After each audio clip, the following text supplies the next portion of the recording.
A beautiful morning to everyone. Today is the 17th day in the month of January, the first month in the year 2024. Welcoming you to Afric Edge TV. And my name is Boluwatito Afolabi. This is the English newspaper review on Afric Edge TV. A lot has been happening in the country, and we're going to take a look at some of the happenings, some of the situations in the country. I hope today has met us well, and each and every one of us, I'm sure, is at our workplaces, and then we are also at our own place as well to work and also to give you information on what is happening in the country. Let's take a look at some of the things happening in the country. From the Punch newspaper, we have abduction epidemic. Anti-kidnapping protest holds in Abuja today as 10 suspects arrested. And the writer, Tinubu vows crackdown on kidnappers, agents of darkness, abductors, kill hotel barman. Well, this has been the trend of things in the country from quite a few years now, and it's actually a good one when the president has decided to intervene. And moving away from that, federal government saves 8 trillion naira from subsidy removal. FX reform, Tinubu panel. Refinery, Dangote investors gain 1.2 trillion naira. And naira plunges to 1,300 naira to a dollar at parallel market, all from the front page of the Punch newspaper. And in Oyo State right now, many feared death as massive explosion rocks Ibadan. And we are commiserating and condoling with your state government right now. But moving away from the Punch newspaper, Nigerian Tribune, explosion rocks section of Ibadan. Security men flood part of Bodija estate. Many injured rushed to UCH. Other hospitals. Vibration from blast felt across city. Houses shattered, destroyed, malls affected. Government describes the explosion as uncommon, deploys security. Paramilitary chiefs, fire service operatives, and NEMA staff part of rescue operation. Number of dead, injured, unknown. That's coming from the police. Once again, we are commiserating with your state government, and for those who have lost their loved ones, may God comfort every one of them. In Plateau State, plateau attacks, Middle Belt, Southern leaders advocate state policing. Like Buhari, I have adopted policy of non-interference. That's coming from President Bola Ahmed Tinubu. And from the immediate ex-president, why I didn't sack immediately. That's coming from Muhammadu Buhari. APC adopt direct primaries for Edo Guba poll. Edo APC chairman resigns. Ombugadu tells Supreme Court to declare him winner of Nasarawa governorship election. And before we move away from the Nigerian Tribune newspaper, fiscal federalism, restructuring important for good governance, says Makinde as Tinubu Shettima governors. Others extol Akonde's mentorship, leadership, virtues. The Nation newspaper is also here, and from the front page of the Nation newspaper, torrents of tributes for B.C. Akonde at 85th birthday. President raises red alert over rising banditry and kidnapping. Tinubu demands concrete action from service chiefs. IG Wike swing into action. Buhari, why I didn't fire Emefiele, claim on cabal existence bloody nonsense. APC primary 2023 polls transparent. Declare me Nasarawa governor. PDP candidate Ombugadu tells Supreme Court. All these from the Nation newspaper. Now we've taken some of the major stories from our dailies. I've taken from the Nation newspaper, likewise from Nigerian Tribune newspaper, and from the Punch newspapers as well. But we're not going to limit it to that. Let's also move to sport. especially as we have the ongoing AFCON right now. Osimhen declares win AFCON and I am done. That's from Osimhen. Targets glory with Nigeria. Says it can handle pressure of leading Eagles attack. Iheanacho pushes for start versus Cote d'Ivoire. And still from the sports department and the sports segment, two clubs right now. Real Madrid present final offer to Mbappe. Club demands written guarantees from PSG forward. Well, a lot is happening in the sport world, and we are all looking forward to AFCON. Who is going to win at AFCON? AFCON is made up of all African countries. Now, we are expecting, definitely, we are looking forward to a winner. We've had matches in time past. We are still looking forward to the matches that will happen till the end of AFCON. Good morning, sir. Yeah, good morning. What's your name? I'm Mr. Jegere Timothy. Okay. And concerning the situation of things in the country, let's start with the suspension of the Minister of Humanitarian Affairs and Poverty Alleviation. That's in person of Beta Edu. What's your opinion about this suspension and about people's reactions so far? And it seems as if it is an evolving case. What's your own perspective about this whole situation? From time immemorial, the woman we are talking about, Edu, is a very bright person and on personality. But on entering politics now, everything has changed. Before, you talk about giving him as a minister, the vote didn't show for her at all.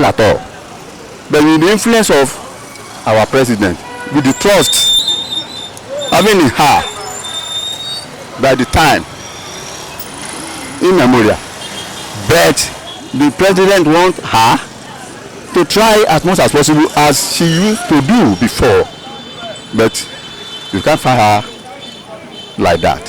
Sir, from what you have just said right now, youths have been clamoring for a place in governance. Now, would you say that you still have some place in governance, and from what perspective can the older generation look at this from? Perspective of what? Perspective of what? The youths now. They have been clamoring for a place in governance, and Beta Edu is a youth. And it seems as if many are disappointed at the fact that she transferred money. I mean, the money for government, right, to a private account, and people have been reacting to that. So, what is this reaction, or what influence would this have on youths right now? By the time we are talking about the youth now, President Buhari says by that time that the youths are very lazy. You understand? They are not lazy. Somebody who went through higher institution with the examination and all these things, it's not a lazy person. It's not a lazy student. You understand? But now, the frustration being met by the youth now is only they have started them for some time. Maybe I can't remember the name. Being out of assembly, just 31 years old. I forgot the name. Just 31 years of age by then. But he fumble. By the way, then, in my own opinion, I will employ the youths to calm down and look for something doing. That is my own opinion. Find something doing for the time being. I know this government will try as much as possible to balance things, but we have to be patient. All right, thank you very much, sir. Quickly, because we have so many other things to do, but then we are actually constrained by time. There is an abduction epidemic right now. Yes, in the country, and it has been going on for quite some time, and people have been reacting. That means people are not feeling safe in the country.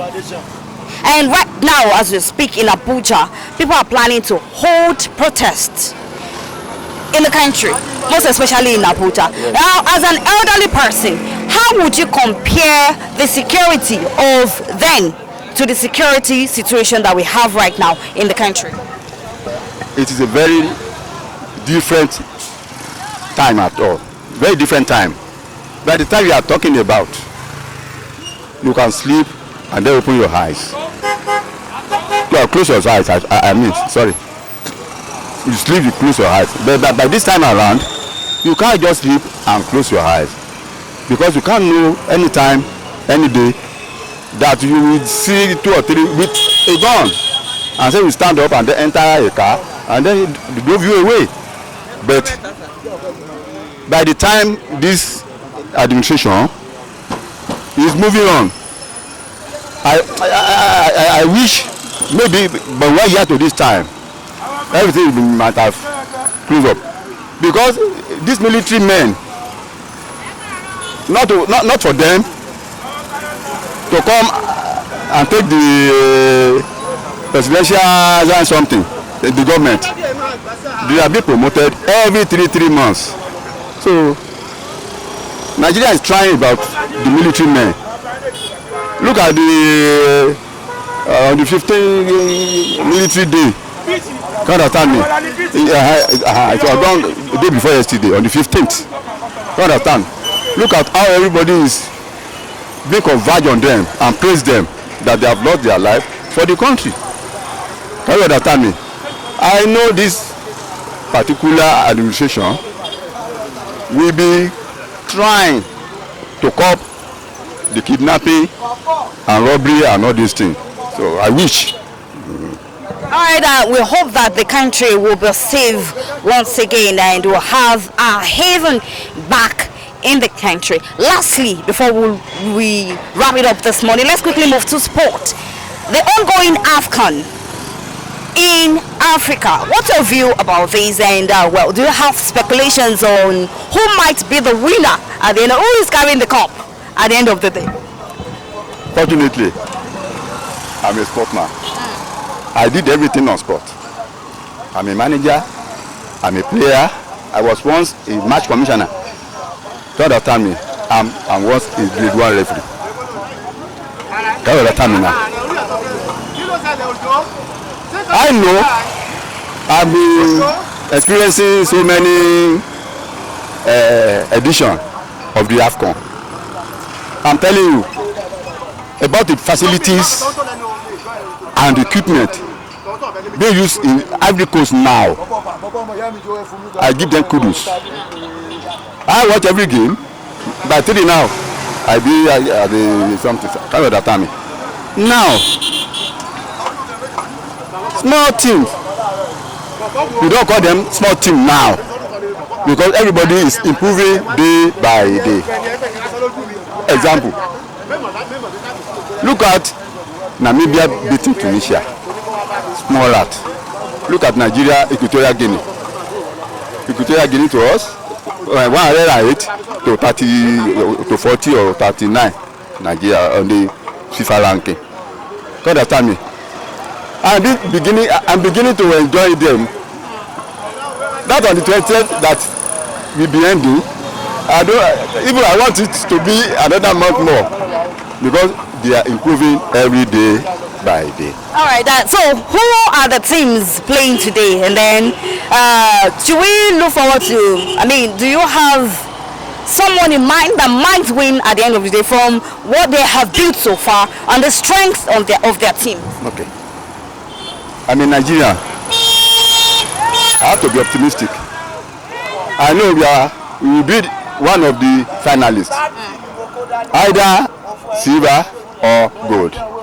I know about that, because anytime Nigeria play a first game in a group stage and ending in a draw, we used to go far. We will reach the final. As I'm talking to you now, you will tell me by the time they will finish, you will say that man said it. You understand me? All right. Everything is playing well. Okay. All right, we are looking forward to that. Your name once again, sir?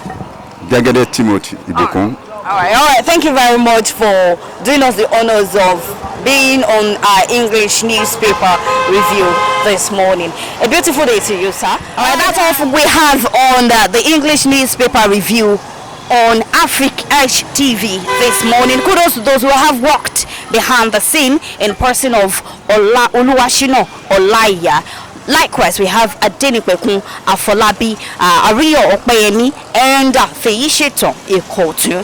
And we won't leave without saying kudos to our CEO as well, in person of Deacon Michael Adeboye Ashaolu, who has been of immense support and help to the station, and of course, also the members of staff as well. Before you leave, do not forget to like, share, and subscribe to our YouTube channel at Africa Edge TV. Follow us on Facebook as well at Enya Mole Radio. Put your comments there on the English newspaper review. I look forward to many things to come on our station at Africa Edge TV and Enya Mole Radio as well. My name is Boluwatito Afolabi. Have a wonderful day.